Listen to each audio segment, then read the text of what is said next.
everybody. This is National Center for Police Defense TV. This is First Watch Pro Police News. I am Bert Eiler. I'm here with Jim Fotis. How you doing today, Jim? I'm doing well, Bert. I'm glad to be here with you on this beautiful Saturday morning. How's everything in Florida? Sunny. However, I'm in Tennessee today. That's right. You're in Tennessee. We still have several cows wandering on our lawn eating. We don't need anybody to mow the grass. And we saw six deer out there, a couple of spikes. So That's awesome. We're enjoying it very much. I do have some updates, though, for you, Jim. Okay, very good. For some of our cases, we have two that are going to trial. James Brennan out of San Antonio. His trial is officially set for July 29th. He is the one that went up to a vehicle that he had an issue with that ran from him the night before, went up to the individual, opened the car door to talk to him and get him out, and he drove away, knocking him down and almost running him over.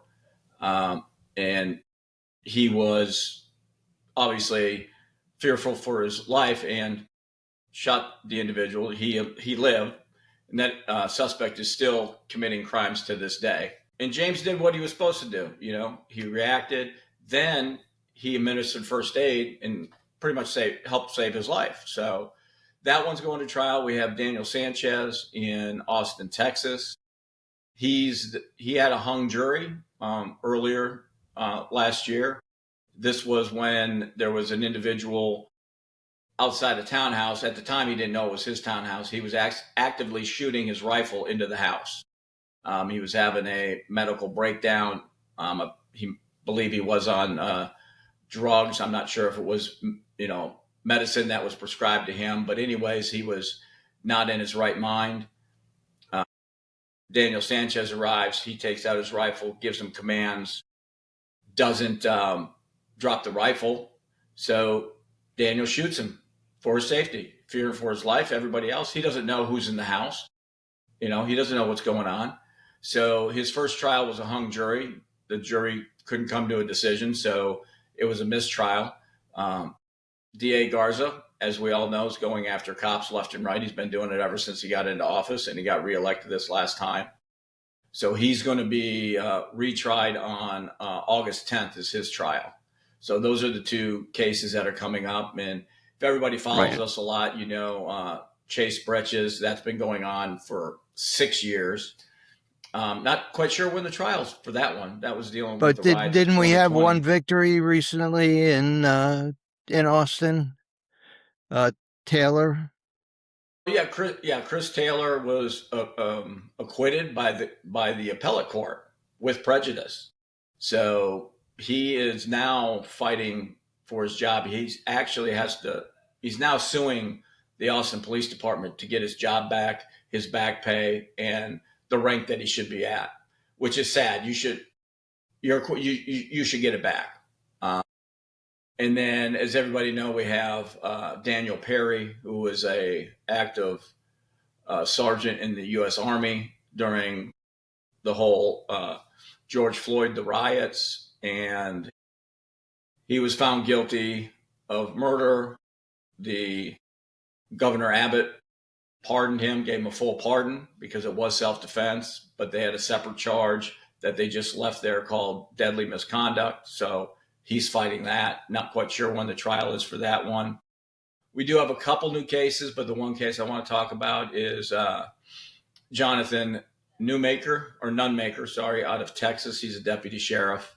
He was found guilty of 2 counts of aggravated assault using his pepper pistol. Never seen one in my career, but it was a pepper pistol. They stopped a vehicle that was stolen, and they found a AR-15 style pellet gun. They found drugs. This individual stole the vehicle.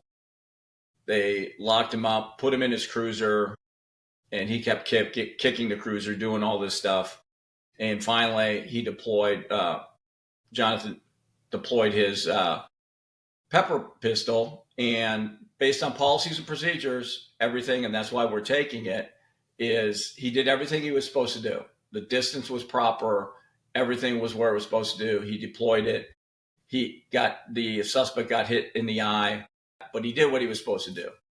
So he was found guilty and put on probation, and he lost his license to practice law enforcement. So at NCPD, we are fighting to help him get that back. And John is a highly decorated veteran, three tours in Afghanistan, a Bronze Star, correct? Yes. Yeah. So we're fighting that.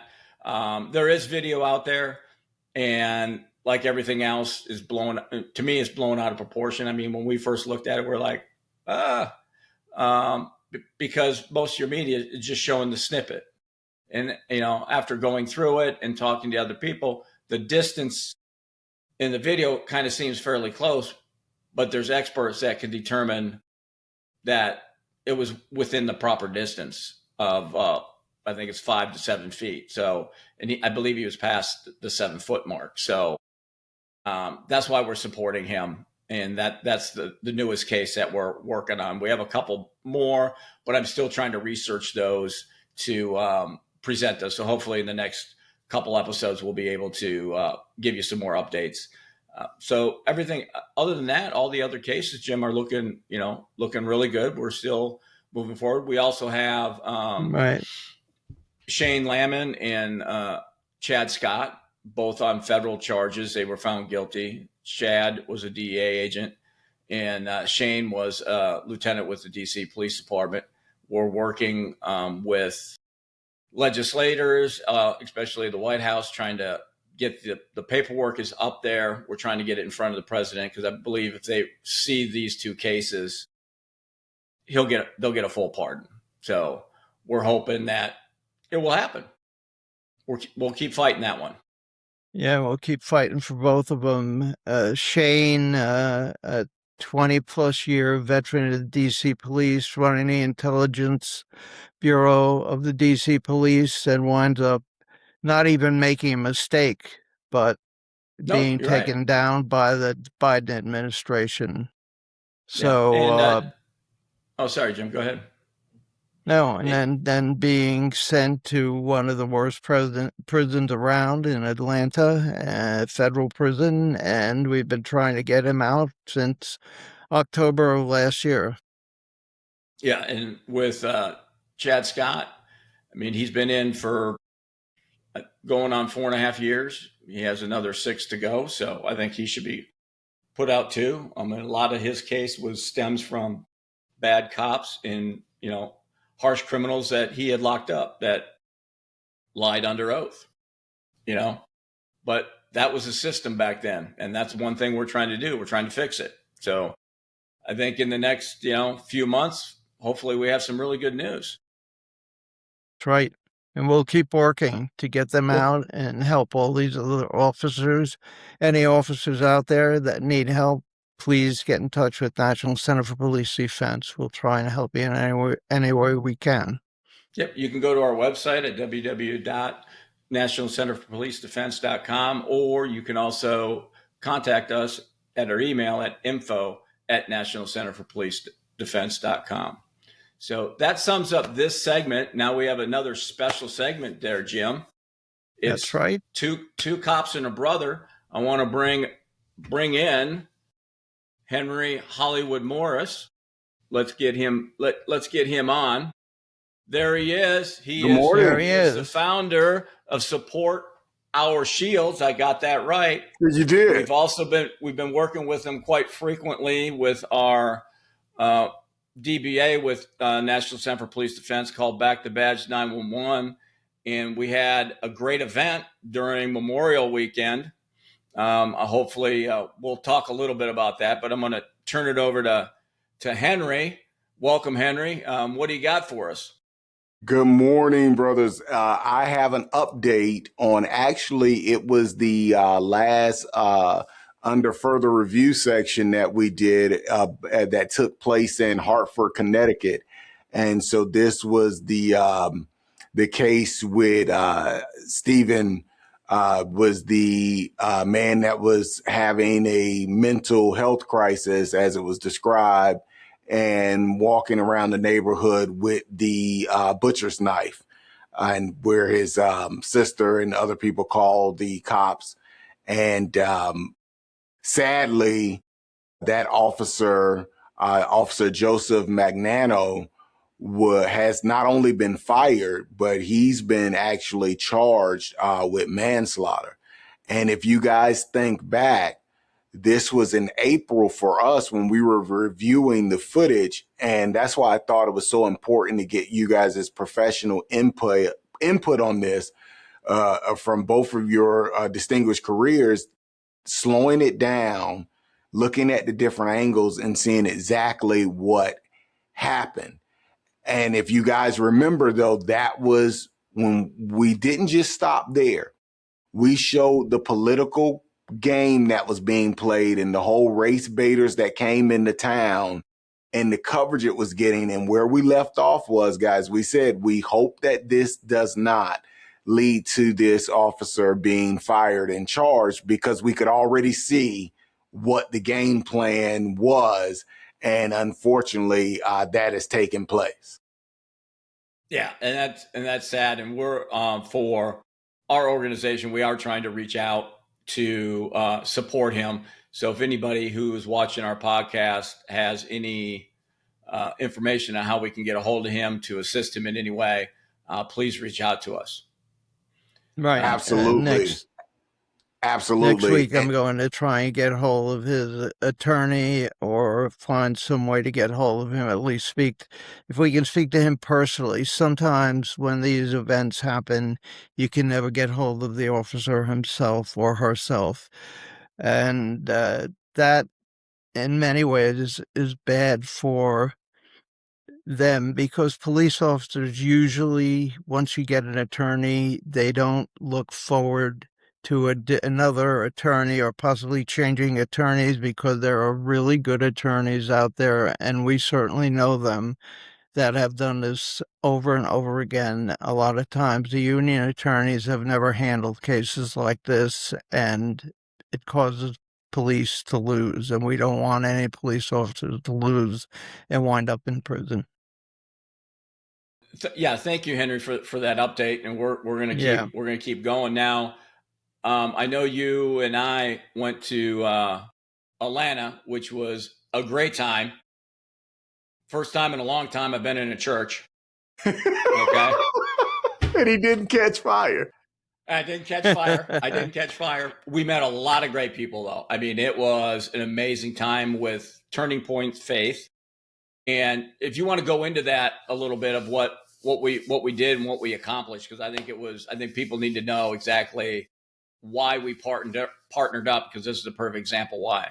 Yes, you hit the nail on the head, Bert. It was the perfect example that illustrated why our partnership has been what it's been. So this was a Christ and Culture Night that was being hosted there in Lawrenceville, outside of Atlanta. And so it was trying to bring together members of law enforcement and the community, in a faith-based environment. And then we, like you said, it was sponsored by TPUSA Faith, and then also Citizens Defending Freedom was also in attendance. But what made it special was that through our input with Support Our Shields, we were focusing on two officers that had been tragically lost in the last year in the outside of the Atlanta area, and then also an officer who was severely injured and wounded when his partner was killed. And so we were literally able to connect the three of us with the Back the Badge 911 side. And what we realized is that, Jim, you had already had a check on his way to Officer Tamang's family, and you had already supported Corporal Reed. He was the officer who survived. Well, what happened, guys, literally as we were on Capitol Hill for Police Week, Jim is doing research and they reached back out to you, Jim, via email. Yes, that's The right. cab, and so you literally contacted me that last morning on Capitol Hill and said, Henry, get on this right away to reach out to them. And when we did, they actually reached out to Corporal Reed and he agreed to be there in person. And so that brought a whole nother experience because it's of course tragic, but necessary to honor those officers who are lost, but to have one there who survived. And when you reached out to Bert and I, like the wheels got spinning, I was able to contact the plaque company to get one made for Corporal Reed. And he didn't, as you guys can understand, living through it, he was not one of many words, but he was definitely honored to be there to honor his partner. And having command staff that was there, I think, Bert, that impressed you that they were not on program to speak. Right. But they wanted to speak. Yes. And I thought the presentation, I'm going to put Bert on the hot seat. Here, Jim. He came with his A game. But Bert's input was so important because he was there to bring a part that general lay people and private citizens don't understand in and out of the church is what is happening, especially with PODC on Capitol Hill with legislation, but then with NCPD defending officers who are being prosecuted. And I think what speaks to how well the event did with the people who attended was literally, guys, well, Bert, you were there to witness. Yeah. We were still there talking to people 30, 40 minutes after the event ended. They were just hanging around asking questions. We started leaving. Yeah. Right. And the crazy thing that I was impressed about is they all stayed. Because, at some of these events, Jim, when it drags out a little bit, and this is our first one, so there's improvements to be made, but I'm looking forward to the next one, right? Because I think it's getting it out. It's faith-based, right? And it was really refreshing to see people there the whole time, but engaging. And there were some young people there too that asked some very good questions. Yes, that they were very intrigued. Like, how do we bridge this gap? So I think what we're doing is at that grassroots level, and it's going to take some baby steps. But I think over time we're gonna reverse that the negativity towards law enforcement, and it starts with the younger generation. And I think it's exciting. Yes, here's a powerful feedback, because I've been reaching out post the event, sharing it, like we said, with different directors at TPUSA and Citizens Defending Freedom. Here was something I heard yesterday that I wanted you guys for us to talk about it here in real time. Sure. One professional reached back out, who are not law enforcement, but education. And they said that just seeing the short clip of the Q&A, and they had heard, they were not there in person. They had heard from someone who was there. They thought that it was very refreshing and encouraging, Bert, that we did not have pre-scripted questions. And that was their criticism of a lot of these town halls where these politicians are trying to basically stage, looking organic. And that the three of us, you, myself, and Chip just sat down. We didn't know where the questions were going to come from. And they had some that were challenging, narratives that they were thinking about law enforcement. And we just went through them, like a buzzsaw. And that was what this person literally reached out yesterday and said they thought that was very impressive because they were criticizing that they're seeing it with school boards. They're seeing it with local campaigns and definitely national, where these politicians and panelists are requiring the questions to be given to them ahead of time. I didn't know that. And like I said, I know we were looking at, every other month or something. So if this is big with turning points, let me know when the next one is. I'm there. Right. And going forward, I mean, it is exciting. Most No, exciting part, Jim, is this picture that I'm pulling up on the screen. And this is the minister that was there who led a special prayer. And she goes right to Bert. This is exclusive content. And I'm like, in the day of AI, I could have been very messy and had Bert come across like a televangelist, like he was leading the prayer. But look at Bert. He's focused in there, Jim. I'm sure he did very well. I didn't want to get put on fire. Okay. I'm in church.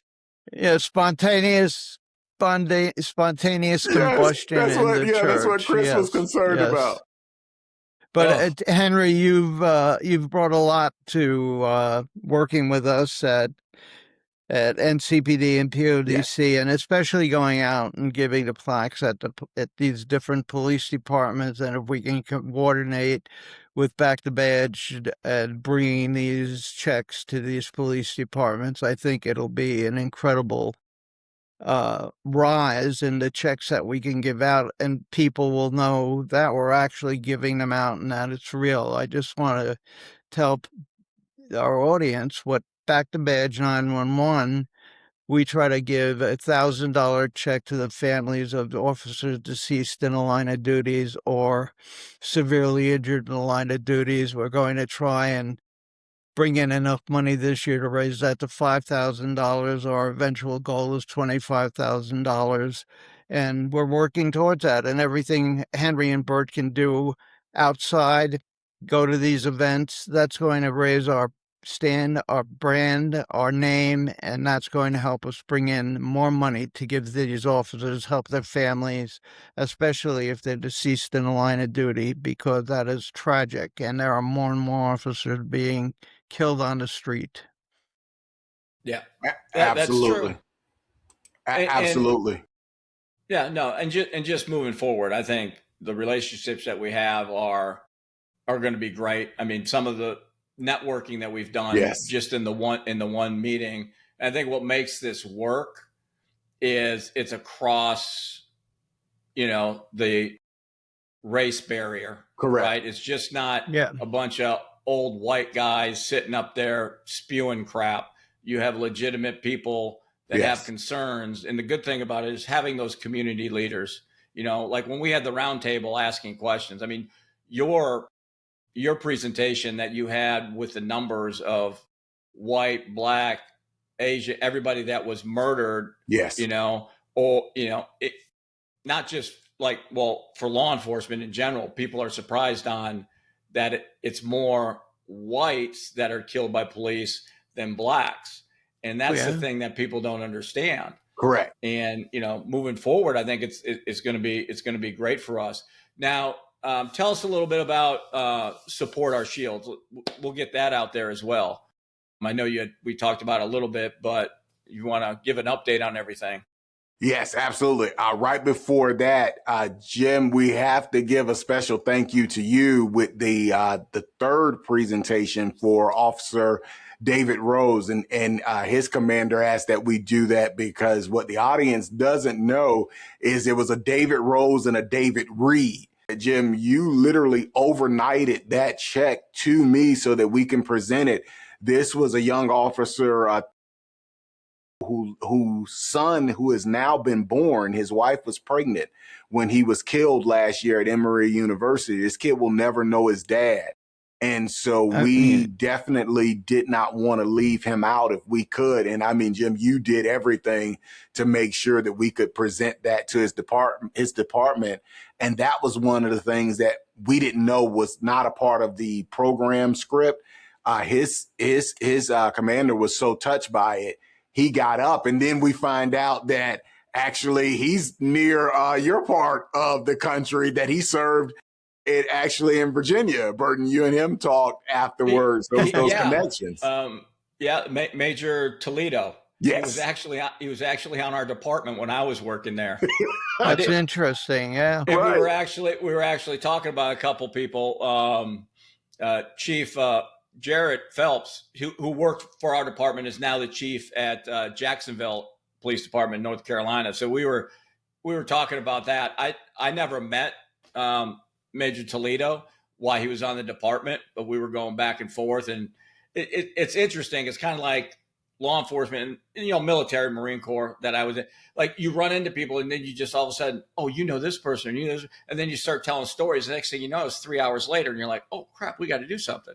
So that was pretty exciting, connecting with everybody. And I think, like I said, moving forward, I'm looking forward to the next one. I'm not sure when that's going to be, but I think this is, again, grassroots from the beginning. Yes. And we'll just keep moving forward.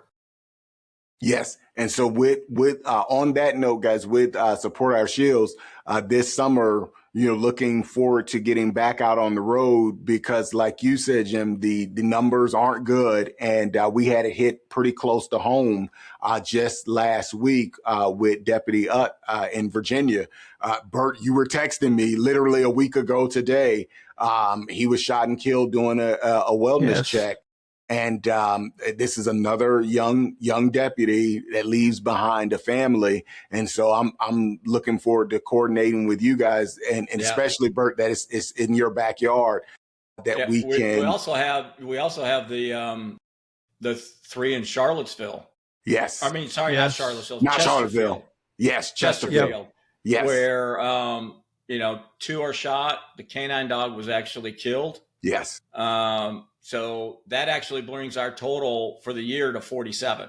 Correct. And a canine dog is considered a police officer. So 45 officers and 2 canines. 2 canines, right. Yeah. Killed this year. And yes, there in Chesterfield, actually, I had to reach out to a friend of mine who left our department and has been down in Chesterfield for several years. So I picked up the phone, texted him and said, hey, are you okay? And luckily he was, and it was just one of those things where the call was domestic. The guy had a weapon, and it turned. And the wife, I believe it was the wife that called and said, hey, he has a gun. They kicked open the door to go in, and he opened up. And it's similar to ours back in 2016 with Ashley Gwennon, who's right behind me. Yes. Kind of my wall here is to honor the officers in Prince William County that have been killed in the line of duty. So she's up on the wall. So it was similar because all 3 of them were shot as they opened up the door, but she was right in front of the door, and she didn't make it. It was her first day on FTO. Right. So that's why it's near and dear to our heart, and we'll just keep going. I'm looking forward to next week. I think we'll have some more. If everybody's interested, we are going to start doing an apparel store. This is one of our first shirts that we're going to put up. We haven't have it on the website quite yet. It's up and running. We're working with our IT group to get the connection. You know what? What we need on the store is that what's going to really make it sell is for Bert to be the model.